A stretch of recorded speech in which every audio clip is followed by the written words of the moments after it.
भारत के स्टूडेंट्स ने बहुत शानदार प्रदर्शन किया है।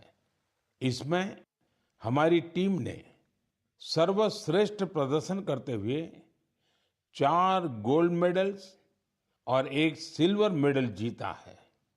इंटरनेशनल मैथमेटिक्स ओलंपियाड, इसमें 100 से ज्यादा देशों के युवा हिस्सा लेते हैं और ओवरऑल टैली में हमारी टीम टॉप 5 में आने में सफल रही है। देश का नाम रोशन करने वाले इन स्टूडेंट्स के नाम है पुणे के रहने वाले आदित्य वेंकट गणेश, पुणे के ही सिद्धार्थ चोपड़ा, दिल्ली के अर्जुन गुप्ता, ग्रेटर नोएडा के कनव तलवार, मुंबई के रुशिल माथुर और गुवाहाटी के आनंदो भादुरी। साथियों, आज मन की बात में मैंने इन युवा विजेताओं को विशेष तौर पर आमंत्रित किया है। ये सभी इस समय फोन पर हमारे साथ जुड़े हुए हैं। नमस्ते साथियों, मन की बात में आप सभी साथियों का बहुत बहुत स्वागत है। आप सभी कैसे हैं? हम ठीक है सर। अच्छा साथियों, मन की बात के जरिए देशवासी आप सभी के एक्सपीरियंसेस जानने को बहुत उत्सुक है। मैं शुरुआत करता हूं आदित्य और सिद्धार्थ से। आप लोग पुणे में हैं। सबसे पहले मैं आपसे ही शुरू करता हूं। ओलंपियाड के दौरान आपने जो अनुभव किया उसे हम सभी के साथ शेयर कीजिए। मुझे मैथ्स में छोटे से इंटरेस्ट था। मुझे 5th स्टैंडर्ड में ओम प्रकाश सर के एक टीचर ने सिखाया था और उन्होंने मेरे मैथ्स में इंटरेस्ट बढ़ाया था। मुझे कुछ सीखना मिला और मुझे करने को अपॉर्चुनिटी मिला था। आपके साथी का क्या कहना है? मैं सिद्धार्थ हूँ, मैं पुणे से हूँ। मैं अभी क्लास 12 पास किया हूँ। ये मेरा सेकंड टाइम था आईएमओ में। मुझे भी छोटे से बहुत इंटरेस्ट था मैथ्स में और आदित्य के साथ जब मैं 6th में था ओम प्रकाश सर ने हम दोनों को ट्रेन किया था और बहुत हेल्प हुआ था हमको। और अभी मैं कॉलेज के लिए सीएमआई जा रहा हूँ और मैथ्स एंड सीएस परस्यू कर रहा हूँ। अच्छा, मुझे बताया गया है कि अर्जुन इस समय गांधीनगर में है और कनव तो ग्रेटर नोएडा के ही है। अर्जुन और कनव, हमने ओलंपियाड को लेकर जो चर्चा की, लेकिन आप दोनों हमें अपनी तैयारी से जुड़ा कोई विषय और कोई विशेष अनुभव अगर बताएंगे तो हमारे श्रोताओं को अच्छा लगेगा। नमस्ते सर, जय हिंद। मैं अर्जुन बोल रहा हूँ। जय हिंद अर्जुन। मैं दिल्ली में रहता हूँ और मेरी मदर श्रीमती आशा गुप्ता फिजिक्स की प्रोफेसर हैं दिल्ली यूनिवर्सिटी में और मेरे father Shri Amit Gupta chartered accountant हैं। मैं भी बहुत गौरवान्वित महसूस कर रहा हूँ कि मैं अपने देश के प्रधानमंत्री से बात कर रहा हूँ। और सबसे पहले मैं अपनी सफलता का श्रेय अपने माता पिता को देना चाहूँगा। मुझे लगता है कि जब एक परिवार में कोई सदस्य एक ऐसे कंपटीशन की तैयारी कर रहा होता है तो केवल उस सदस्य का संघर्ष नहीं होता, पूरे परिवार का संघर्ष होता है। एसेंशियली हमारे पास जो हमारा पेपर होता है उसमें हमारे पास 3 प्रॉब्लम्स के लिए 4.5 घंटे होते हैं, तो एक प्रॉब्लम के लिए 1.5 घंटा। तो हम समझ सकते हैं कि कैसे हमारे पास एक प्रॉब्लम को सॉल्व करने के लिए कितना समय होता है। तो हमें घर पे काफ़ी मेहनत करनी पड़ती है, हमें प्रॉब्लम्स के साथ घंटों लगाने पड़ते हैं। कभी-कभार तो एक-एक प्रॉब्लम के साथ 1 दिन या यहाँ तक कि 3 दिन भी लग जाते हैं। तो इसके लिए हमें ऑनलाइन प्रॉब्लम्स ढूँढनी होती हैं, हम पिछले साल की प्रॉब्लम ट्राई करते हैं और ऐसे जैसे हम धीरे-धीरे मेहनत करते जाते हैं, उससे हमारा एक्सपीरियंस बढ़ता है। हमारी सबसे ज़रूरी चीज़ हमारी प्रॉब्लम सॉल्विंग एबिलिटी बढ़ती है, जो ना कि हमें मैथमेटिक्स में बल्कि जीवन के हर एक क्षेत्र में मदद करती है। अच्छा, मुझे कनव बता सकते हैं कि कोई विशेष अनुभव हो इस सारी तैयारी में, कोई खास जो हमारे नौजवान साथियों को बड़ा अच्छा लगे जान करके? मेरा नाम कनव तलवार है। मैं ग्रेटर नोएडा उत्तर प्रदेश में रहता हूँ और कक्षा 11वीं का छात्र हूँ। मैथ्स मेरा पसंदीदा सब्जेक्ट है और मुझे बचपन से मैथ्स बहुत पसंद है। बचपन में मेरे पिता मुझे पजल्स कराते थे जिससे मेरा इंटरेस्ट बढ़ता गया। मैंने ओलंपियाड की तैयारी 7th क्लास से शुरू की थी, जिसमें मेरी सिस्टर का बहुत बड़ा योगदान है और मेरे पेरेंट्स ने भी हमेशा मुझे सपोर्ट किया। ये ओलंपियाड एचपीसीएसई कंडक्ट कराता है और ये एक 5 स्टेज प्रोसेस होता है। पिछले साल मेरा टीम में नहीं हुआ था और मैं काफ़ी करीब था और ना होने पर बहुत दुखी था। तब मेरे पेरेंट्स ने मुझे सिखाया कि या हम जीतते हैं या हम सीखते हैं, और सफ़र मायने रखता है, सफलता नहीं। तो मैं यही कहना चाहता हूँ कि love what you do and do what you love. सफ़र मायने रखता है, सफलता नहीं। और हमें सक्सेस मिलते रहेगा अगर हम अपने सब्जेक्ट से प्यार करें और जर्नी को एंजॉय करें। तो कहना आप तो मैथमेटिक्स में भी इंटरेस्ट रखते हो और बोलते हैं ऐसे जैसे आपको साहित्य में भी रुचि है। जी सर, मैं बचपन में डिबेट्स और ओरेटिंग्स भी करता था। अच्छा, अब आइए हम आनंदो से बात करते हैं। आनंदो, आप अभी गुवाहाटी में हैं और आपका साथी रुशील आप मुंबई में हैं। मेरे आप दोनों से एक क्वेश्चन है। देखिए, मैं परीक्षा पे चर्चा तो करता ही रहता हूँ और परीक्षा पे चर्चा के अलावा अन्य कार्यक्रमों में भी मैं स्टूडेंट से संवाद करता रहता हूँ।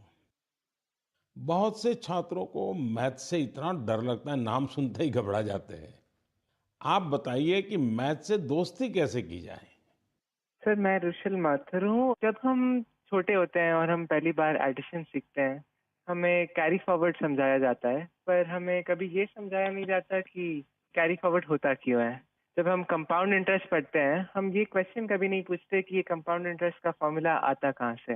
मेरा मानना ये है कि मैथ्स एक्चुअली एक सोचने और प्रॉब्लम सॉल्विंग की एक कला है, और इसलिए मुझे ये लगता है कि अगर हम सब मैथमेटिक्स में एक नया क्वेश्चन जोड़ दें, तो ये क्वेश्चन है कि हम ये क्यों कर रहे हैं, ये ऐसे क्यों होता है। तो आई थिंक इससे मैथ्स में बहुत इंटरेस्ट बढ़ सकता है लोगों का, क्योंकि जब किसी चीज़ को हम समझ नहीं पाते, उससे हमें डर लगने लगता है। इसके अलावा मुझे ये भी लगता है कि मैथ्स, सब सोचते हैं, एक बहुत लॉजिकल सा सब्जेक्ट है, पर इसके अलावा मैथ्स में बहुत क्रिएटिविटी भी इम्पोर्टेंट होती है, क्योंकि क्रिएटिविटी से ही हम out of the box solutions सोच पाते हैं, जो ओलंपियाड्स में बहुत यूज़फुल होते हैं। और इसलिए मैथ ओलंपियाड्स का भी बहुत इम्पोर्टेंट रेलेवेंस है मैथ्स के इंटरेस्ट बढ़ाने के लिए। आनंदो, कुछ कहना चाहेंगे? नमस्ते पीएम जी। मैं आनंद खैरव गुवाहाटी से। मैं भी अभी 12वीं कक्षा पास किया हूँ। यहाँ के लोकल ओलंपियाड में 6th और 7th में करता था, वहाँ से ही हुई। ये मेरी दूसरी आईएमओ थी। दोनों आईएमओ बहुत अच्छे लगे।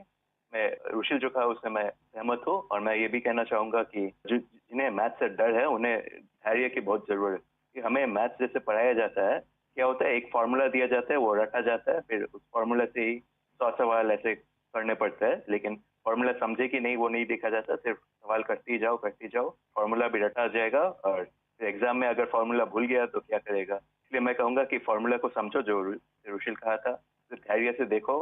अगर फार्मूला ठीक से समझे तो 100 सवाल नहीं करने पड़ेंगे, 1-2 सवाल से ही हो जाएंगे, और मैथ्स को डरना भी नहीं है। आदित्य और सिद्धार्थ, आप जब शुरू में बात कर रहे थे तब ठीक से बात हो नहीं पाई। अब इन सारे साथियों को सुनने के बाद आपको भी जरूर लगता है कि आप भी कुछ कहना चाहते होंगे। क्या आप अपने अनुभव अच्छे ढंग से शेयर कर सकते हैं?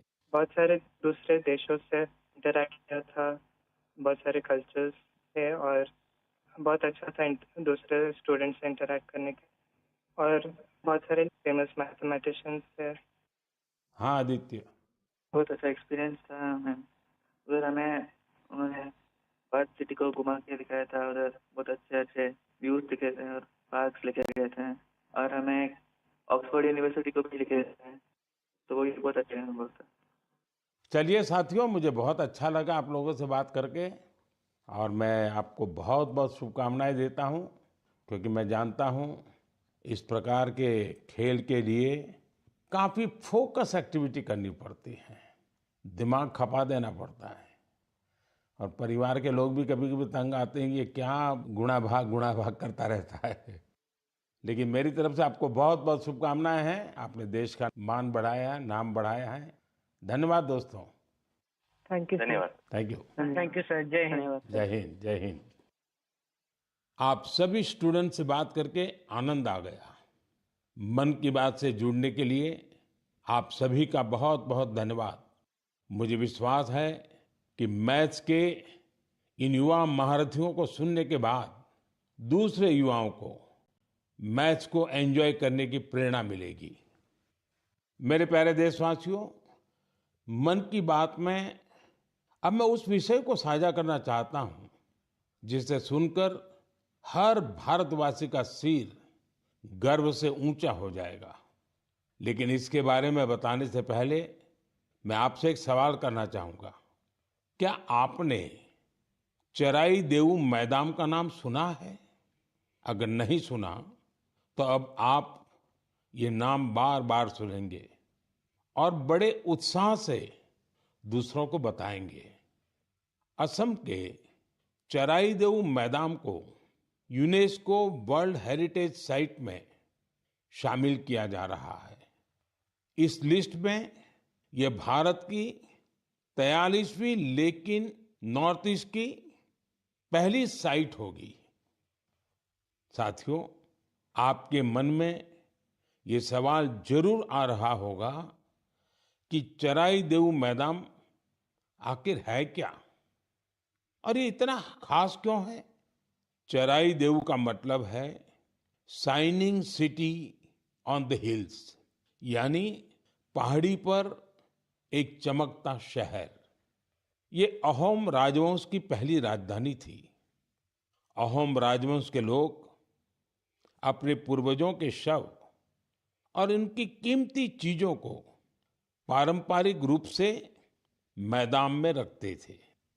मैदान टीले नुमा एक ढांचा होता है जो ऊपर मिट्टी से ढका होता है और नीचे एक या उससे ज्यादा कमरे होते हैं। ये मैदान अहोम साम्राज्य के दिवंगत राजाओं और गणमान्य लोगों के प्रति श्रद्धा का प्रतीक है। अपने पूर्वजों के प्रति सम्मान प्रकट करने का ये तरीका बहुत यूनिक है। इस जगह पर सामुदायिक पूजा भी होती थी। साथियों, अहोम साम्राज्य के बारे में दूसरी जानकारियां आपको और हैरान करेगी। 13वीं शताब्दी के शुरू होकर यह साम्राज्य 19वीं शताब्दी की शुरुआत तक चला। इतने लंबे कालखंड तक एक साम्राज्य का बने रहना बहुत बड़ी बात है। शायद अहोम साम्राज्य के सिद्धांत और विश्वास इतने मजबूत थे कि उसने इस राजवंश को इतने समय तक कायम रखा। मुझे याद है कि इसी वर्ष 9 मार्च को मुझे अदम्य साहस और शौर्य के प्रतीक महान अहोम योद्धा लसित बोरफुकन की सबसे ऊंची प्रतिमा के अनावरण का सौभाग्य मिला था। इस कार्यक्रम के दौरान अहोम समुदाय आध्यात्मिक परंपरा का पालन करते हुए मुझे अलग ही अनुभव हुआ था। लसित मैदान में अहोम समुदाय के पूर्वजों को सम्मान देने का सौभाग्य मिलना मेरे लिए बहुत बड़ी बात है। अब चराई देऊ मैदान के वर्ल्ड हेरिटेज साइट बनने का मतलब होगा कि यहाँ पर और अधिक पर्यटक आएंगे। आप भी भविष्य के अपने ट्रैवल प्लान्स में इस साइट को जरूर शामिल करिएगा। साथियों, अपनी संस्कृति पर गौरव करते हुए ही कोई देश आगे बढ़ सकता है। भारत में भी इस तरह के बहुत सारे प्रयास हो रहे हैं। ऐसा ही एक प्रयास है प्रोजेक्ट परी। अब आप परी सुनकर कंफ्यूज मत होइएगा। ये परी स्वर्गीय कल्पना से नहीं जुड़ी, बल्कि धरती को स्वर्ग बना रही है। परी यानी public art of India. Project परी पब्लिक आर्ट को लोकप्रिय बनाने के लिए उभरते कलाकारों को एक मंच पर लाने का बड़ा माध्यम बन रहा है। आप देखते होंगे सड़कों के किनारे, दीवारों पर, अंडरपास में बहुत ही सुंदर पेंटिंग्स बनी हुई दिखती हैं। ये पेंटिंग्स और ये कलाकृतियां यही कलाकार बनाते हैं जो परी से जुड़े हैं। इससे जहां हमारे सार्वजनिक स्थानों की सुंदरता बढ़ती है, वहीं हमारे कल्चर को और ज्यादा पॉपुलर बनाने में भी मदद मिलती है। उदाहरण के लिए दिल्ली के भारत मंडपम को ही लीजिए।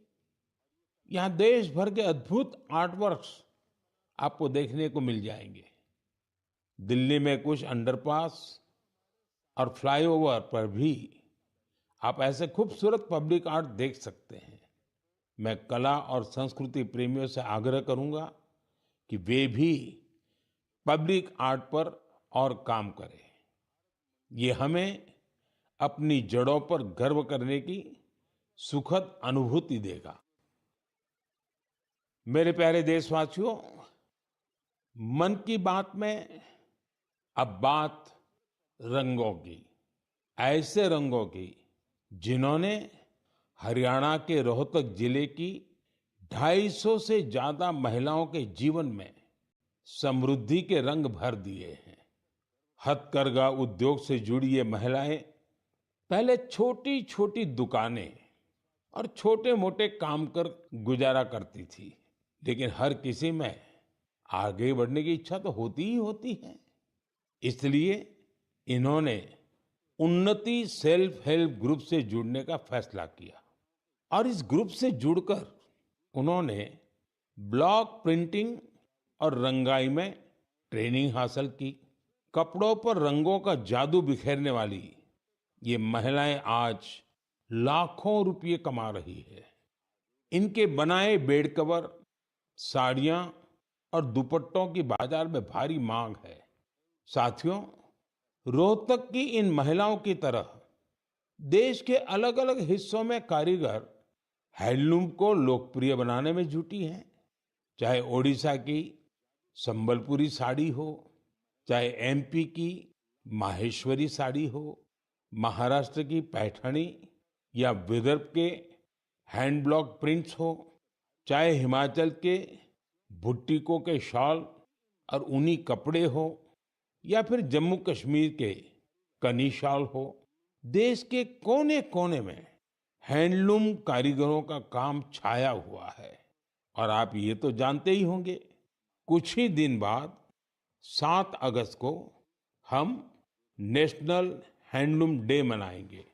आजकल जिस तरह हैंडलूम उत्पादों ने लोगों के दिलों में अपनी जगह बनाई है, वो वाकई बहुत सफल है, जबरदस्त है। अब तो कई निजी कंपनियां भी एआई के माध्यम से हैंडलूम उत्पाद और सस्टेनेबल फैशन को बढ़ावा दे रही है। कोशा एआई, हैंडलूम इंडिया, डी जंक, नोवा टैक्स, ब्रह्मपुत्रा फेबल्स, ऐसे कितने ही स्टार्टअप भी हैंडलूम उत्पादों को लोकप्रिय बनाने में जुटे हैं। मुझे ये देखकर भी अच्छा लगा कि बहुत से लोग अपने यहाँ के ऐसे लोकल प्रोडक्ट्स को पॉपुलर बनाने में जुटे हैं। आप भी अपने लोकल प्रोडक्ट्स को #myproductmypride के नाम से सोशल मीडिया पर अपलोड करें। आपका ये छोटा सा प्रयास अनेकों लोगों की जिंदगी बदल देगा। साथियों, हैंडलूम के साथ साथ मैं खादी की बात भी करना चाहूंगा। आप में से ऐसे कई लोग होंगे जो पहले कभी खादी के उत्पादों का उपयोग नहीं करते थे, लेकिन आज बड़े गर्व से खादी पहनते हैं। मुझे ये बताते हुए भी आनंद आ रहा है, खादी ग्रामोद्योग का कारोबार पहली बार 1.5 लाख करोड़ रुपए के पार पहुंच गया है। सोचिए, 1.5 लाख करोड़ रुपए। और जानते हैं खादी की बिक्री कितनी बढ़ी है? 400%। खादी की, हैंडलूम की ये बढ़ती हुई बिक्री बड़ी संख्या में रोजगार के नए अवसर भी बना रही है। इस इंडस्ट्री से सबसे ज्यादा महिलाएं जुड़ी हैं, तो सबसे ज्यादा फायदा भी उन्हीं को हो रहा है। मेरा तो आपसे फिर एक आग्रह है, आपके पास भांति भांति के वस्त्र होंगे और आपने अब तक खादी के वस्त्र नहीं खरीदे, तो इस साल से शुरू कर लें। अगस्त का महीना आ ही गया है। ये आजादी मिलने का महीना है, क्रांति का महीना है। इससे बढ़िया अवसर और क्या होगा खादी खरीदने के लिए। मेरे प्यारे देशवासियों, मन की बात में मैंने अक्सर आपसे ड्रग्स की चुनौती की चर्चा की है। हर परिवार की ये चिंता होती है कि कहीं उनका बच्चा ड्रग्स की चपेट में ना आ जाए। अब ऐसे लोगों की मदद के लिए सरकार ने एक विशेष केंद्र खोला है जिसका नाम है मानस। ड्रग्स के खिलाफ लड़ाई में ये बहुत बड़ा कदम है। कुछ दिन पहले ही मानस की हेल्पलाइन और पोर्टल को लॉन्च किया गया है। सरकार ने एक टोल फ्री नंबर 1933 जारी किया है। इस पर कॉल करके कोई भी जरूरी सलाह ले सकता है या फिर रिहेबिलिटेशन से जुड़ी जानकारी ले सकता है। अगर किसी के पास ड्रग्स से जुड़ी कोई दूसरी जानकारी भी है तो वो इसी नंबर पर कॉल करके नारकोटिक्स कंट्रोल ब्यूरो के साथ साझा भी कर सकते हैं। मानस के साथ साझा की गई हर जानकारी गोपनीय रखी जाती है। भारत को ड्रग्स फ्री बनाने में जुटे सभी लोगों से, सभी परिवारों से, सभी संस्थाओं से मेरा आग्रह है कि मानस हेल्पलाइन का भरपूर उपयोग करें। मेरे प्यारे देशवासियों, कल दुनिया भर में टाइगर डे मनाया जाएगा। भारत में तो टाइगर्स, बाघ हमारी संस्कृति का अभिन्न हिस्सा रहा है। हम सब बाघों से जुड़े किस्से कहानियां सुनते हुए ही बड़े हुए हैं। जंगल के आसपास के गांव में तो हर किसी को पता होता है कि बाघ के साथ तालमेल बिठाकर कैसे रहना है। हमारे देश में ऐसे कई गांव हैं जहां इंसान और बाघ के बीच कभी टकराव की स्थिति नहीं आती। लेकिन जहां ऐसी स्थिति आती है वहां भी बाघों के संरक्षण के लिए अभूतपूर्व प्रयास हो रहे हैं। जन भागीदारी का ऐसा ही एक प्रयास है कुल्हाड़ी बंद पंचायत। राजस्थान के रणथंभौर से शुरू हुआ कुल्हाड़ी बंद पंचायत अभियान बहुत दिलचस्प है। स्थानीय समुदायों ने स्वयं इस बात की शपथ ली है कि जंगल में कुल्हाड़ी के साथ नहीं जाएंगे और पेड़ नहीं काटेंगे। इस एक फैसले से यहाँ के जंगल एक बार फिर से हरे भरे हो रहे हैं और बाघों के लिए बेहतर वातावरण तैयार हो रहा है। साथियों, महाराष्ट्र का ताडोबा अंधारी टाइगर रिजर्व बाघों के प्रमुख बसेरों में से एक है। यहाँ के स्थानीय समुदायों, विशेषकर गोंड और माना जनजाति के हमारे भाई बहनों ने इको टूरिज्म की ओर तेजी से कदम बढ़ाए हैं। उन्होंने जंगल पर अपनी निर्भरता को कम किया है ताकि यहाँ बाघों की गतिविधियां बढ़ सकें। आपको आंध्र प्रदेश में नल्ला मलाई की पहाड़ियों पर रहने वाले चेंचू जनजाति के प्रयास भी हैरान कर देंगे। उन्होंने टाइगर ट्रैकर्स के तौर पर जंगल में वन्य जीवों के मूवमेंट की हर जानकारी जमा की। इसके साथ ही वे इस क्षेत्र में अवैध गतिविधियों की निगरानी भी करते रहे हैं। इसी तरह उत्तर प्रदेश के पीलीभीत में चल रहा बाघ मित्र कार्यक्रम भी बहुत चर्चा में है। इसके तहत स्थानीय लोगों को बाघ मित्र के रूप में काम करने की ट्रेनिंग दी जाती है। ये बाघ मित्र इस बात का पूरा ध्यान रखते हैं कि बाघों और इंसानों के बीच टकराव की स्थिति न बने। देश के अलग अलग हिस्सों में इस तरह के कई प्रयास जारी हैं। मैंने यहाँ कुछ ही प्रयासों की चर्चा की है, लेकिन मुझे खुशी है कि जन भागीदारी बाघों के संरक्षण में बहुत काम आ रही है। ऐसे प्रयासों की वजह से ही भारत में बाघों की आबादी हर साल बढ़ रही है। आपको ये जानकर खुशी और गर्व का अनुभव होगा कि दुनिया भर में जितने बाघ हैं, उनमें से 70% बाघ हमारे देश में हैं। सोचिए, 70% बाघ। तभी तो हमारे देश के अलग अलग हिस्सों में कई टाइगर सेंचुरी है। साथियों, बाघ बढ़ने के साथ साथ हमारे देश में वन क्षेत्र भी तेजी से बढ़ रहा है। इसमें भी सामुदायिक प्रयासों से बड़ी सफलता मिल रही है। पिछले मन की बात कार्यक्रम में आपसे एक पेड़ मां के नाम कार्यक्रम की चर्चा की थी। मुझे खुशी है कि देश के अलग अलग हिस्सों में बड़ी संख्या में लोग इस अभियान से जुड़ रहे हैं। अभी कुछ दिन पहले स्वच्छता के लिए प्रसिद्ध इंदौर में एक शानदार कार्यक्रम हुआ। यहाँ एक पेड़ मां के नाम कार्यक्रम के दौरान एक ही दिन में 2 लाख से ज्यादा पौधे लगाए गए। अपनी मां के नाम पर पेड़ लगाने के इस अभियान से आप भी जरूर जुड़ें और सेल्फी लेकर सोशल मीडिया पर भी पोस्ट करें। इस अभियान से जुड़कर आपको अपनी मां और धरती मां दोनों के लिए कुछ स्पेशल कर पाने का एहसास होगा। मेरे प्यारे देशवासियों, 15 अगस्त का दिन अब दूर नहीं है और अब तो 15 अगस्त के साथ एक और अभियान जुड़ गया है, हर घर तिरंगा अभियान।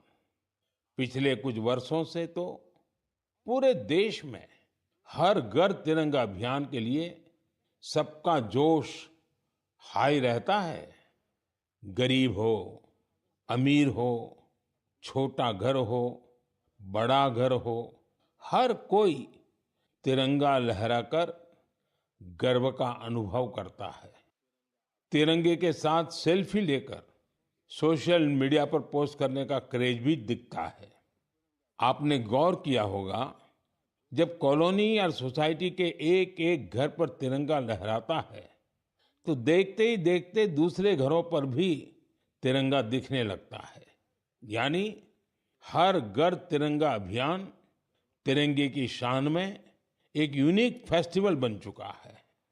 इसे लेकर अब तो तरह तरह के इनोवेशन भी होने लगे हैं। 15 अगस्त आते आते घर में, दफ्तर में, कार में तिरंगा लगाने के लिए तरह तरह के प्रोडक्ट दिखने लगते हैं।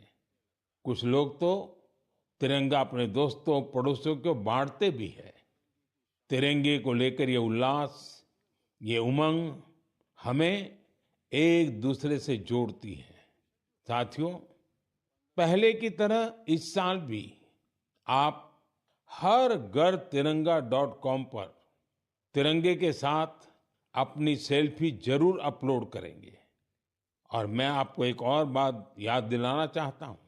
हर साल 15 अगस्त से पहले आप मुझे अपने ढेर सारे सुझाव भेजते हैं।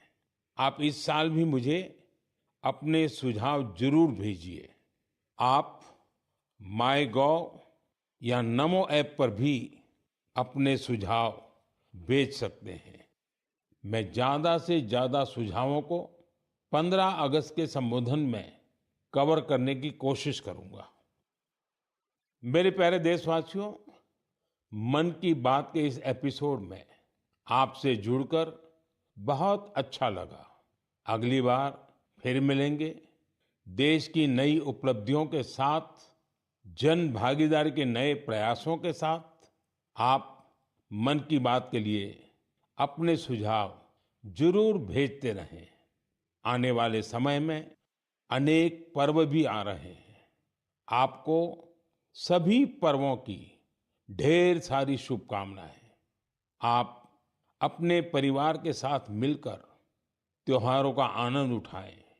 देश के लिए कुछ न कुछ नया करने की ऊर्जा निरंतर बनाए रखे। बहुत